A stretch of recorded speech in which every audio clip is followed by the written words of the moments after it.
And welcome to Mike Ferry TV, the week of January 25th, 2021. I don't know if you attended or participated in last week's production retreat, but we had a huge crowd, and we are very thankful to have all of you watching, those that did watch. One of the first questions I have been asked almost every day of the month of January is, what is 221 going to be all about? How is it going to be different? Is it going to be different, etc.? And I started the retreat by saying, if we look at 2020, comma, continued, because I don't see a lot of changes outside of the fact that we have, those of it that are professional salespeople, have gotten used to the circumstances, have adapted to those circumstances, and in most cases are doing very, very well. And 221 should be that way for all of you that are willing to participate. So have you activated? Have you gotten going? Are you participating? Are you doing your job at the highest level every single day?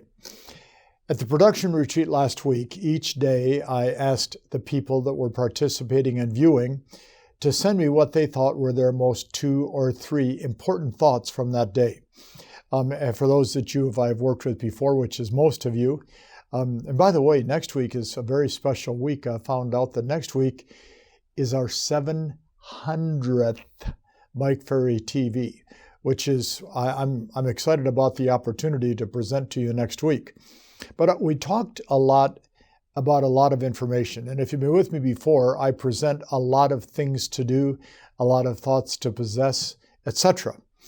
And what's interesting to me the most is the fact that so many people in real estate, we love you to death, we respect you, we're glad you're clients or prospects, simply don't listen. A lot of the things that have been sent to me since the retreat, it was apparent that people were watching, which we thank you for, listening, which we thank you for, but not understanding, not learning. Like one lady sent me a note and she said, "I'm so glad that you told us at the retreat to stop doing mindset breaks every day to strengthen our mind. I'm so tired of doing that."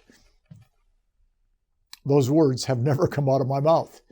Because see, when you're talking to a prospect, buyer, or seller, there's 2 issues involved. One is asking a lot of questions, and second is intently listening to the answer.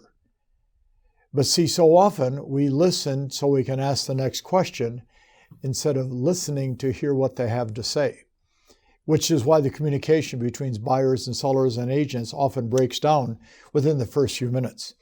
So I said to everybody, what is the 3 most important points? And I tracked, we had, I'm going to guess, 1,000 responses plus to the 3 most important points.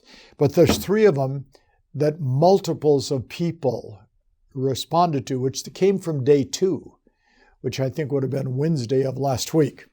I want to share them with you, okay?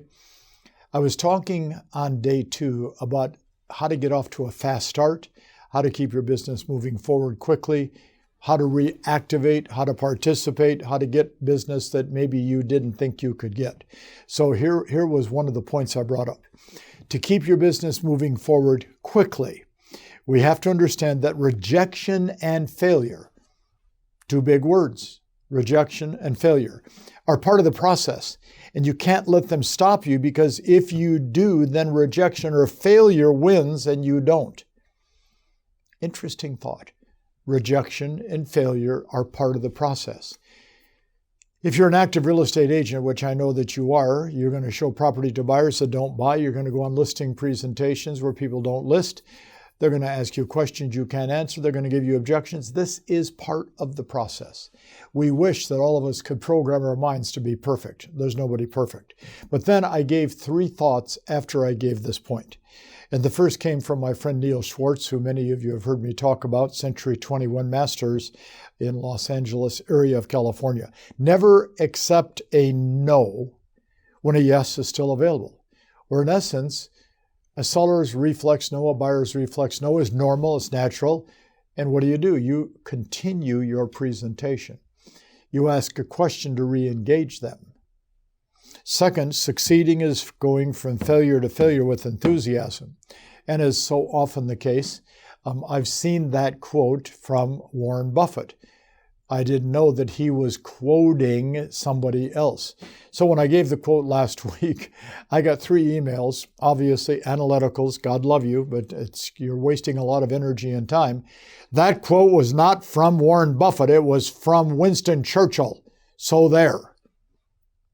It was from somebody. But the quote is, succeeding is going from failure to failure with enthusiasm, knowing that if we fail, we can't stop what we're doing. We have to keep moving forward. Then the third thought I responded to under this first point about rejection and failure, I wrote, when a top agent was asked, how do you become great? He said, learn to fail. Learn to fail, because it is part of the process. The second point that a lot of people responded to create a faster start in the month of January and keep it going heavily in February, and to keep it going throughout the course of 2021. Decide today how you're going to rate the quality of a lead. Remember, if you can't get an appointment within 7 to 10 days, you should either consider throwing it away, give it to somebody else in the office to work and take a referral fee, or if you have an incubation system in play, put them into the incubation system, and then have a strong follow-up system to follow that up. You can't just keep shuffling lead cards or on your computer around your desk. You're wasting your time. Ron Wexler, I referred to him at the production retreat last week, great agent out of Chicago. Had him on the stage one day at a superstar retreat. And Ron said, you know, Mike, the most important thing in good lead follow-up is a large trash can next to your desk, because you're going to throw away most of your leads because they're not really leads. Now think about it. In most cases, if you're really good, you're going to convert maybe 1 out of 3 or 1 out of 4 leads to a quality appointment and a contract. So to create a faster start, rate the quality of your leads. Either put a short-term limit on what you're going to do. For example, if you're using a sheet of paper for lead follow-up, put the date you acquired the lead, and then put a dash and the date you're willing to either throw it away, give it away, or incubate it, so you don't keep looking and processing leads that aren't going anywhere at that time. We get bogged down in lead follow-up because we don't have a definition for a lead. And then the third point that I got a lot of response to make sure you're not wasting your time in keeping our schedule moving forward, because the purpose of a schedule is to keep you actively involved in production-seeking activities. To make sure you're not wasting your time and measuring the depth of the motivation of each prospect you talk to, which is so critical. We discovered the depth of the motivation of the prospect by the amount and quality of questions we're willing to ask. Before the presentation, it is called pre-qualifying. It is what professionals do. It is how professionals operate. It is standard operating procedure. I mean, it is 100% normal to have a good quality lead pre-qualified 100%. It's what the attorney does, it's what the doctor does, it's what the dentist does, it's what the pilot does, it's what the accountant does. They're paid to pre-qualify. Now, why do we not pre-qualify? We're afraid we may discover the person we have as the lead is not valid or has no motivation. And we actually think we can go out with a buyer or a seller, and because of our magical touch, we're going to convince somebody that doesn't want to sell to sell. Find out before. Do the pre-qualifying. So that was the 3 points that came up the most often. Again, we're so thankful for all the people that were part of the retreat. We're working very hard at this exact moment to figure out which states in the United States, and at this time we can't do it in Canada because the border is closed.